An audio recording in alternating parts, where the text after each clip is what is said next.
পদ্মা সেতু চালুর পর গ্যাস, রূপালী ইলিশ সহ প্রাকৃতিক সম্পদে সমৃদ্ধ ও পর্যটন সম্ভাবনাময় দেশের একমাত্র দ্বীপ জেলা ভোলার অর্থনীতিতে পরিবর্তন আসতে শুরু করেছে। ইতিমধ্যে ভোলামুখী হয়েছেন দেশের বড় বড় বিনিয়োগকারীরাও।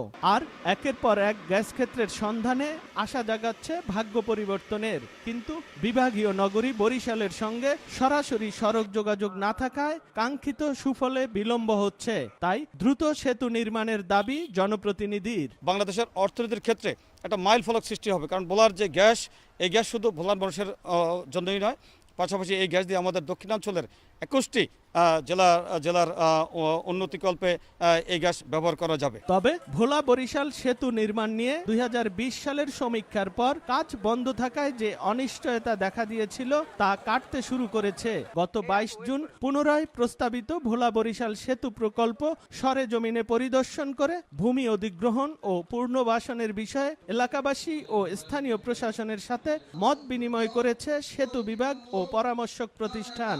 এতে দ্বীপবাসীর মধ্যে নতুন করে আশার সঞ্চার হয়েছে। বসুন্ধরা ডায়া প্যান্ট এখন নতুন মোড়কে আরো আধুনিক। বসুন্ধরা ডায়া প্যান্ট ওর ভালোর জন্য।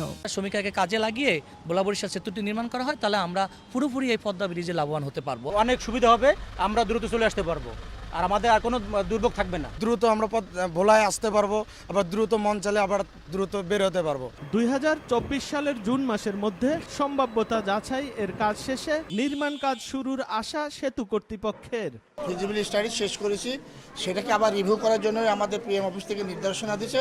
3 ফুট যে চরের পরে কিন্তু নদীটা ছিল, এখন কিন্তু তখন আবার চর পড়ে গেছে, যে কারণে এই চরটাকে কাউন্ট করে আমাদের অ্যালাইনমেন্টটা একটু ডাউনে শিফট করার প্রাথমিক একটা চিন্তা ভাবনা কনসালটেট করতেছে। এই স্টেজের পরে যদি সরকার আমাদেরকে অর্থায়ন করে কিংবা অন্য কোথাও থেকে অর্থায়ন নিয়ে এসে দিতে পারে, তারপরে এটা কাজ শুরু করতে ডিপিপি অ্যাপ্রুভাল হতে আরো 1-1.5 বছর লাগবে। কালাবদর ও তেঁতুলিয়া নদীর উপর এ সেতু নির্মাণের জন্য 2020 সালে প্রথমবার সম্ভাব্যতা যাচাই করে 13,000 কোটি টাকার সম্ভাব্য ব্যয় ধরা হয়েছিল। দেশের দীর্ঘতম 10.08 কিলোমিটার সেতুটি নির্মাণে বর্তমানে বিদেশি 4টি পরামর্শক প্রতিষ্ঠান দ্বিতীয় পর্যায়ে সমীক্ষার কাজ করছে।